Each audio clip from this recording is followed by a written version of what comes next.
Shalom. Selamat pagi Bapak, Ibu, Saudara. Terima kasih telah bergabung bersama kami dalam renungan harian Jemaat GKJ Bandung. Bersama kita akan mendengarkan firman Tuhan dan merenungkannya. Selasa 23 April tahun 2024.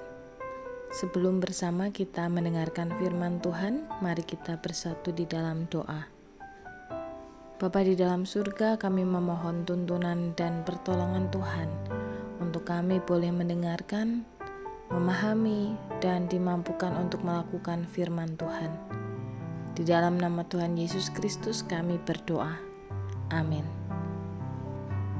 Bapak Ibu Saudara-saudari Jemaat GKJ Bandung yang dikasihi Tuhan, firman Tuhan hari ini diberi judul menghadapi haters. Diambil dari firman Tuhan di dalam Injil Lukas pasal 11 ayat 14 sampai 23. Tetapi izinkan saya pagi hari ini membacakan ayatnya yang ke-14 dan 15 saja bagi kita. Injil Lukas pasal 11 ayat 14 dan 15 yang demikian. Pada suatu kali Yesus mengusir dari seseorang setan yang membisukan. Ketika setan itu keluar, orang bisu itu mulai berkata-kata, lalu takjublah orang banyak. Namun ada di antara mereka yang berkata, ia mengusir setan dengan kuasa Beelzebul, pemimpin setan. Demikian jauhnya pembacaan firman Tuhan. Bapak Ibu Saudara-saudari yang dikasihi Tuhan, ada istilah yang sering kita dengar, yaitu haters. Apa sih haters itu? Haters adalah istilah di dalam bahasa Inggris yang artinya orang yang selalu berkomentar negatif, orang yang selalu menilai buruk sesuatu yang dilakukan orang lain, bahkan meskipun hal itu dilakukan dengan benar. Tetap saja dianggap keliru, dianggap salah, mendapat hinaan, mendapat kalimat-kalimat yang tidak mengenakan dari haters. Sesuai dengan akar kata haters, yaitu hate, yang artinya benci. Maka haters adalah seseorang yang selalu berupaya untuk menyebarkan benih-benih kebencian dengan bermacam-macam cara. Entah itu memfitnah, menuduh, menghasut. Intinya adalah bagaimana saya bisa menjatuhkan orang yang saya benci.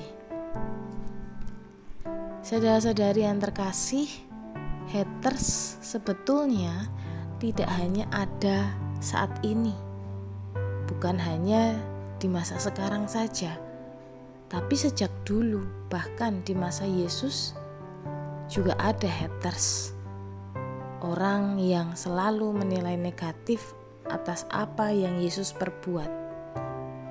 Ada orang-orang yang tidak suka dengan kehadiran Yesus dan mereka selalu berusaha untuk menjatuhkan Yesus. Bahkan tidak segan untuk mempengaruhi orang lain yang juga di sekelilingnya untuk membenci Yesus. Hal inilah yang bisa kita lihat di dalam bacaan Alkitab kita pada hari ini, di dalam Injil Lukas pasal 11 ayat 14 sampai dengan yang ke-23. Kisah dalam bacaan kita hari ini adalah ketika Yesus mengusir setan dari seseorang yang bisu, sehingga dia bisa kembali berkata-kata. Tentu apa yang dilakukan Yesus ini merupakan satu mukjizat yang terjadi karena kuasa Allah. Dan lebih daripada itu, peristiwa ini mau menegaskan bahwa kerajaan Allah itu sudah dekat. Karena kerajaan Allah itu membawa pembebasan dan juga pemulihan di dalam kehidupan.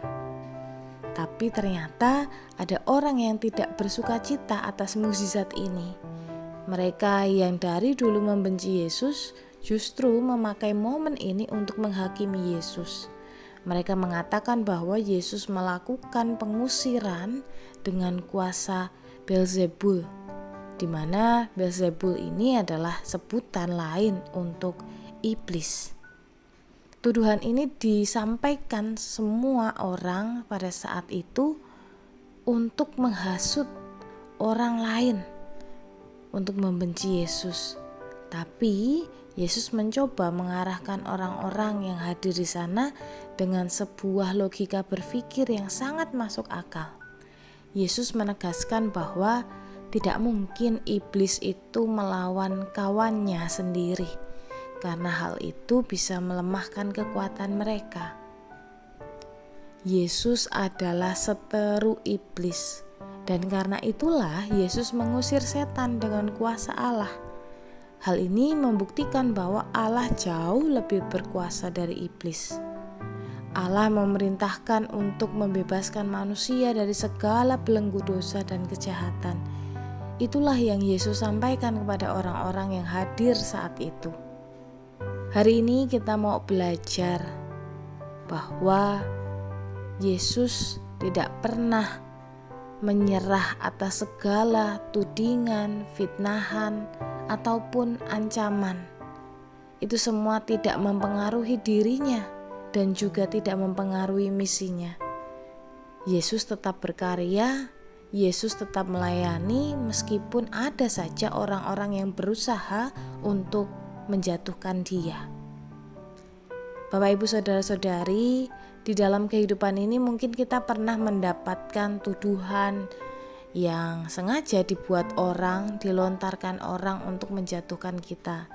Tetapi jangan biarkan tuduhan dan kebencian itu menghalangi kita untuk terus berkarya, untuk terus menyatakan kebenaran dan juga untuk terus berbagi kasih. Karena sebagai anak-anak Allah, kita dipanggil untuk ikut mewujudkan kerajaan Allah. Kita dipanggil untuk menyatakan kasih. Kita dipanggil untuk membawa pemulihan bagi sesama. Kiranya Tuhan memberkati kita.